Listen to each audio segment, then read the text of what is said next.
Hello everyone, and welcome to my Young and Restless official. I hope everyone is having a wonderful day. Before we begin, please hit the subscribe button and give this video a thumbs up.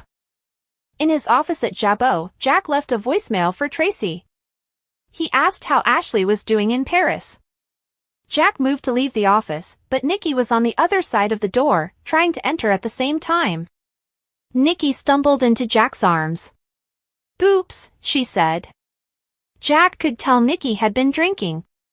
He asked her how she had gotten to his office. Nikki told Jack that she had been stupid enough to drink but not stupid enough to drive. Nikki told Jack that she'd used a ride share so that her driver wouldn't notice her condition and tell Victor. Nikki told Jack that she hated being a burden to Victor, but Jack replied that she was not a burden to anyone. Jack asked Nikki what had triggered her latest slip.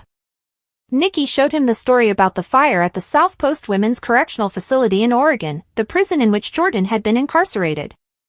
Nikki admitted to Jack that Jordan terrified her.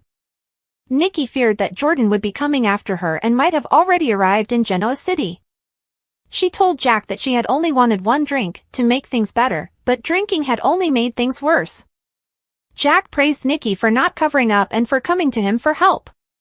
"You did the right thing, Nikki. I'm glad you came," Jack told her. Nikki confessed to Jack that she was feeling shame and helplessness. Nikki talked about how good she had felt for having her workload mostly under control and for having a full day of sobriety under her belt, but then one headline had sent her running to the vodka. Nikki told Jack that one drink had become three. Jack told Nikki that she had made a good decision by coming to see him. Jack acknowledged and validated Nikki's fears about Jordan. Jack told Nikki that the chances of Jordan having escaped were minimal and that if Jordan went to Genoa City, Victor's security team would protect Nikki. Nikki replied, "I know that logically, but this beast finds a way to feed itself." Jack told Nikki that she needed to set herself up for success and that she needed something to make herself stronger. Jack told Nikki that they would be going to a meeting. Jack extended his hand, and Nikki took it. Victor, in his office, was on the phone with his security team. He angrily demanded answers as to what had happened to Jordan. He demanded to know if she was dead, incarcerated, or on the loose. At Daniel's place, Lucy entered the room as Daniel was deep in thought. Once Lucy was able to get her father's attention, she asked why Daniel had been grumpy all morning.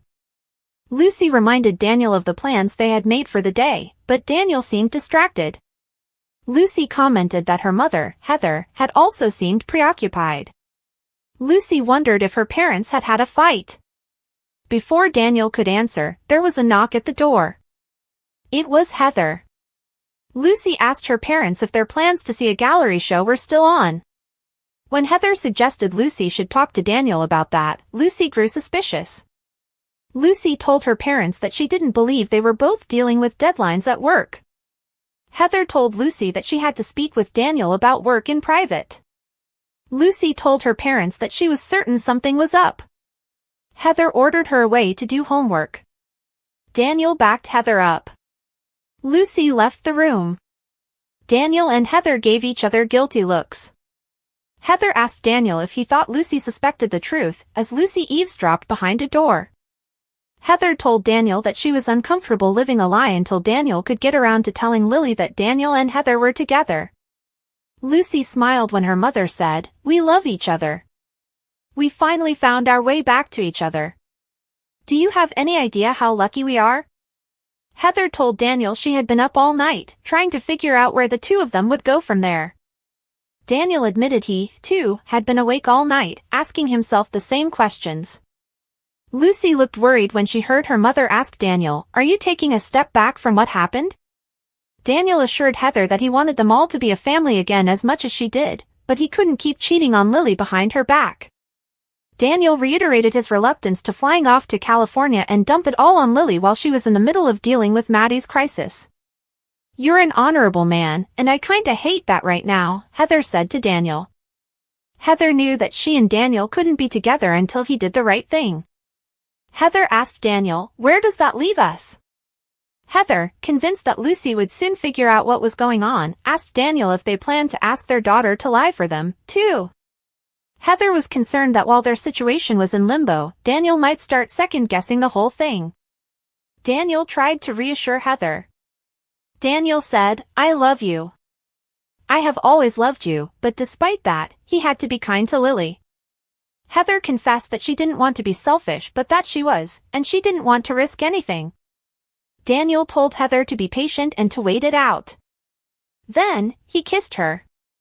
Heather told Daniel that she would wait for him to tell Lily. They kissed again. Lucy did a happy dance behind the door. Lucy's elbow hit the door, and Daniel heard it click shut. "You can come out from hiding now, Luce," he called out to his daughter. Lucy entered, smiling. "You are busted, young lady," Daniel said to Lucy. "Worth it," Lucy replied giddily, as she credited her own lack of subtlety for helping her parents to figure out that they belonged together. Daniel explained to Lucy that they would all have to lay low until he could speak with Lily but that they could do some family stuff. Lucy joyfully embraced her parents. At his place, Tucker left a voicemail for Ashley. He began, "Bonjour, Ashley. I know where you are, and I know what you're doing." At the bistro in Paris, Ashley replayed, in her mind, her version of the events that had taken place there during her honeymoon with Tucker.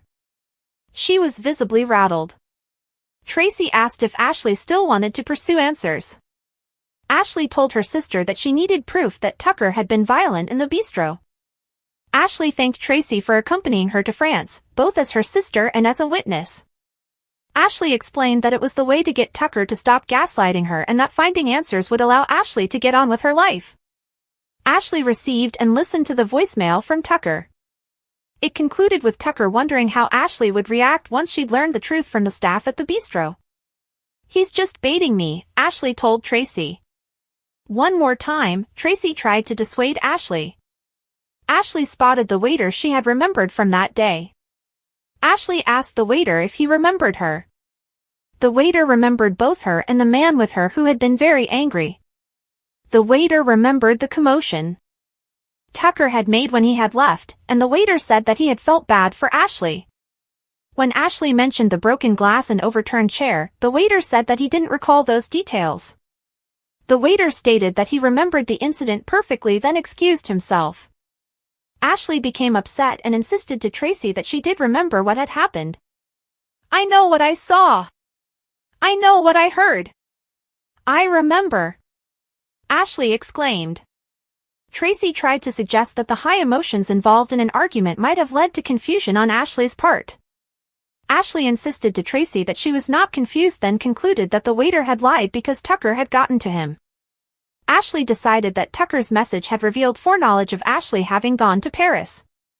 Ashley confronted the waiter. "How much did Tucker McCall pay you to lie for him?" Ashley demanded. The waiter replied, "I assure you, madam, I have only spoken the truth." He walked away. Tracy tried to get Ashley to leave, but Ashley said, "I need to be alone."